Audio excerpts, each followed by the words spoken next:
Hey everyone, Pawserve here, and in this video, I got 40 big tips for you to help you out through your journey on Coral Island. So grab a snack, sit back, and let's dive right into the video. One of the first things you want to try to decide for yourself is how fast you want each in-game day to go. You can choose this by going to settings, going down through the game menu, and there's going to be something called game time speed. At 100%, the day goes pretty fast. I typically like to keep mine around 70 to 80%, but 50% can be good if you're going through the mines, or if it's towards the end of the night and you're shaking trees. More on that later. There's also a way you can adjust the game time hour format. I personally like to do AM to PM, but there is still a 24-hour system as well. I would also recommend having the movement toggle to be pressed and having the movement type be sprint. That way you don't have to hold the button down to sprint and you're always in sprint mode. And you do not have to use stamina when you do this, don't worry, it is completely free. And we officially have keybinds now, so you can customize your keyboard settings or your controller settings, and you can pretty much customize every single button in the game. It's really versatile and you can really customize your experience exactly how you want it. You can skip events as well by holding F on the keyboard or X on the controller. On your first day on your farm, you really want to craft an early chest. You're going to need 25 wood and 10 pieces of trash. I would also recommend staying organized. So if you want to have a few chests for the museum and altar donations, one for crafting, one for decorations, etc., it's going to make your life so much easier. At level 5 foraging and level 5 mining, you unlock new chests that can hold 40 items. Definitely replace your old chests with the new one when you get them. Stamina is going to be a big problem early on, so make sure you pick up free seeds that are lying around town and these cute little chests. Each one will have 5, and I think this is the only one that's available early, but you'll unlock and see more and more as you upgrade your tools. Sugar used to cost 35 gold, but now it costs 65 gold. It's still okay to buy if you're in a pinch, but definitely don't overspend on sugar, because we got a much better and free way to get stamina in the beginning of the game. We unlocked the craftable candied dry seeds at level 1 foraging, and it only takes 1 sap and 3 tree seeds. They can be any tree seeds as well, so make sure you save all of them. What I like to do is turn the game speed down to 50% in the evening and go shake all the trees on my farm and in the forest. You'll make so many candied dry seeds that you'll be good for a while. In spring, potatoes are a very good crop that you should plant early, but after you get enough mason jars, you'll actually want to focus on radishes, since they will net you a lot more gold than the other choices. For summer's crops, it would be wheat if you have kegs, and for the fall, it would be bok choy is the best for both mason jars and kegs. Just keep in mind that this can change as we get more updates and they balance the game, but as of the summer patch, this is true. I'll include a very useful chart in the video bio where you can see the math for all of the crops. Scarecrows are extremely important, so crows don't come and steal all of your hard-earned crops. While you can craft a pretty basic one early, I would recommend going to Ben's shop up in the forest and trying to get a cheap one from him. At level 4 farming, you can make your own ordinary scarecrow as well, and it's not too hard to make it. But if you really can't wait, you can buy a monster scarecrow for a pretty hefty price over the furniture shop, but that's an option. But I would recommend just waiting until you can craft your own. Here's another big time saver for farming. You can harvest your crops with your scythe. Yeah, and it goes by so quick. And the scythe won't damage any of your crops, so don't worry about that. Sprinklers will make your life so much easier. You'll need 10 scrap, 5 silver kelp, and 5 bronze kelp.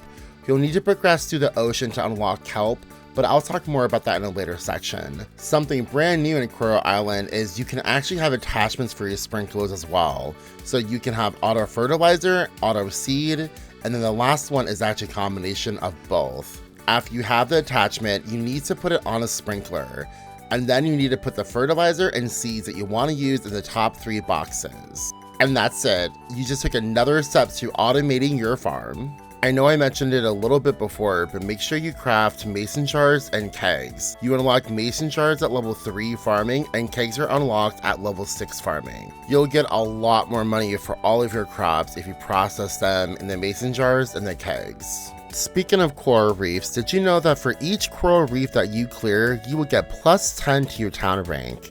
It's a very quick way to gain valuable progress as you unlock more things like scavengeables, sea creatures, and more. You can also hit X to call the anchor wherever you are, so you don't have to start from the very beginning every single time you want to venture down here. Another huge tip is to upgrade your scythe. Some of these trash piles take way more than one swing, but because in this clip that I have a silver scythe, it only takes one. You will want to clear as many coral reefs as possible because you will unlock more and more kelp. First you'll find bronze, then silver, and then gold. You'll need bronze and silver to make the sprinklers, but there's a lot of different things that you can make with kelp, especially the essences, which you can use to upgrade things at the lab. You have the ability to buy the kelp and some other stuff from the lab, but it's a little bit expensive, so I'd hold off on that. But in the research lab area, you can upgrade everything from your seeds, your crops, your animal feed.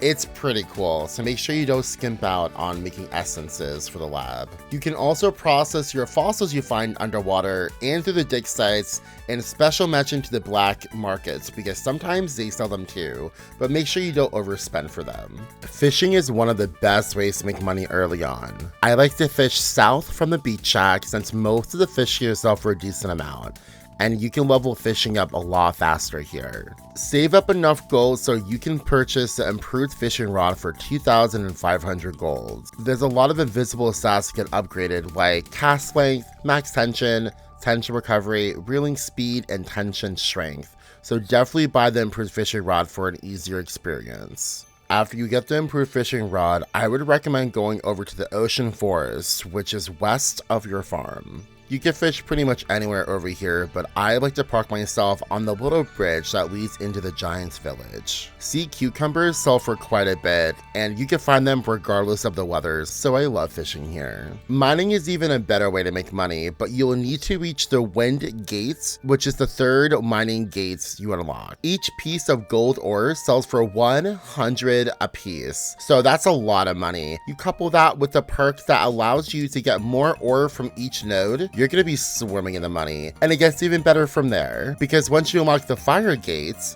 you actually can start finding an ore called osmium ore. And osmium ore sells for 300 a piece. It is so strong that in our first month, I made over 30,000 gold in a single day. That is one day of mining. To help you with your journey going through the mine, make sure you keep your pickaxe upgraded at the blacksmith. If you're at the earth gate, make sure your pickaxe is bronze. If you're at the water gate, silver.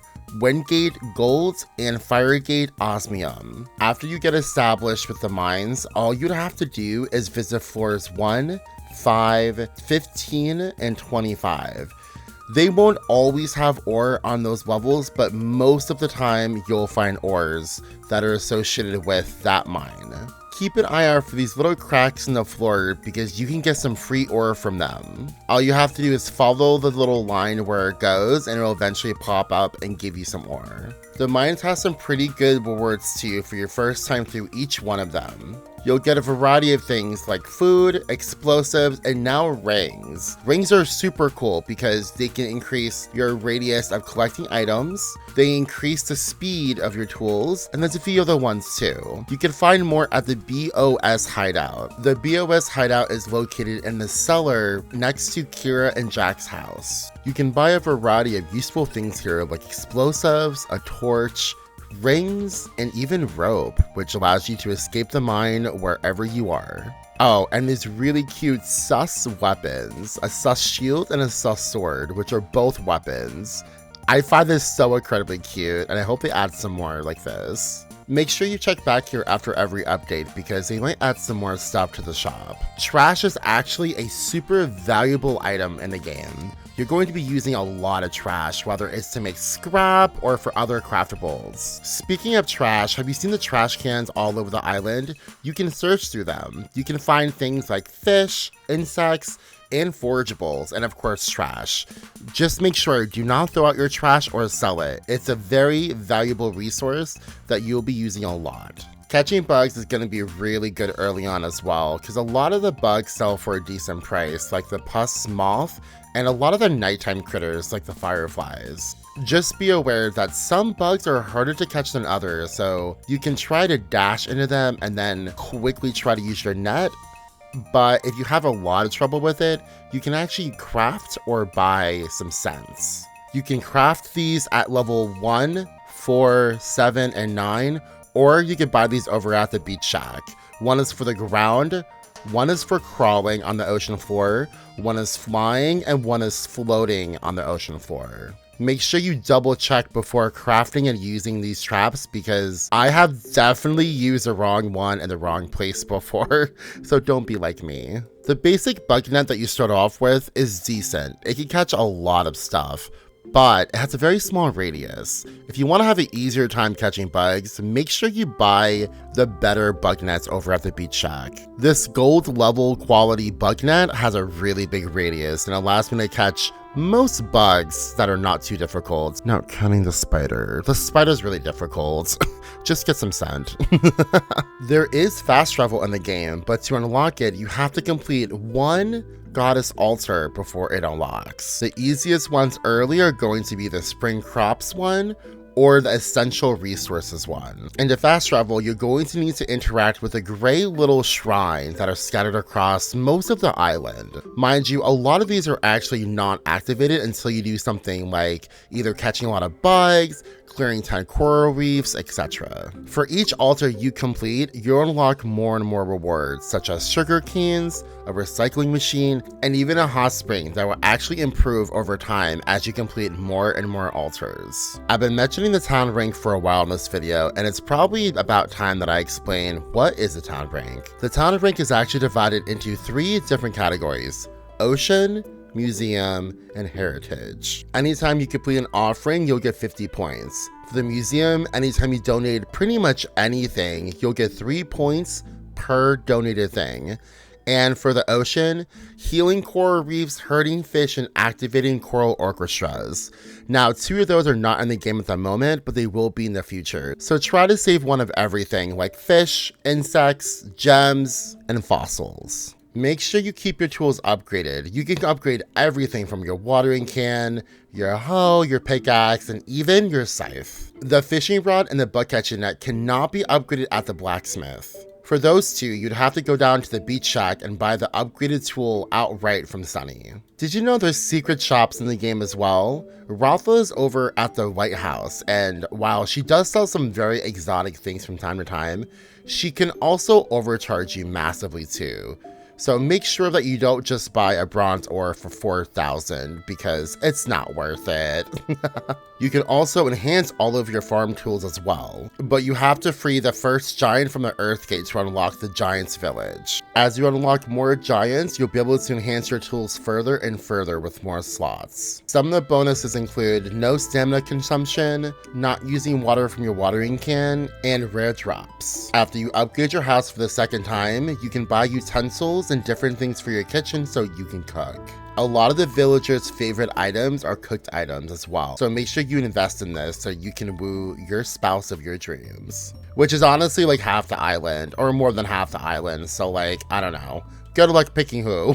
But if you don't have a kitchen, fear not, because flowers make a really good gift until you can start making better items. Just be careful because violets are not liked by most of the residents of Starlit Town, so don't give those as gifts. If you dig up these 4-leaf clovers, you can actually get valuable things like books, fossils, forageables, and more. If you ever forget if a store is closed, you can always check the sign next to the door or check your map. It will give you the store's opening and closing hours and their days off. If you ever forget when the next festival is, there's a few ways you can find out what it is. There is a bulletin board next to this town hall where it will show you what festival is coming up. You can check your calendar at home or check the board next to the general shop. You can take on errands now from the town board and also from the B.O.S hideout. This will get you some friendship points and some money. You can actually upgrade your backpack on the very first day if you sell some forageables you find around the beach and in town. I would definitely recommend doing that because you're going to need a lot of space. And another thing that you can upgrade on the first day would be your house because it doesn't require any money.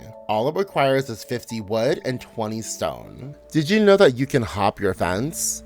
All you have to do is hit spacebar at the fence and you'll hop right over it. It's really convenient. Hi everyone, Positive here. I just want to take a moment to say thank you so much for all the support. Whether you're liking my video, commenting, or subscribing to my channel, we're at over 750 subs, and I am on the road to get to 1,000 subs, which I think will take a long time. But thank you so much again. I'll be releasing more Coral Island and Stardew Valley videos, and maybe some other cozy games too, so keep an eye out for that. But thank you so much again, and I'll see you all in the next video.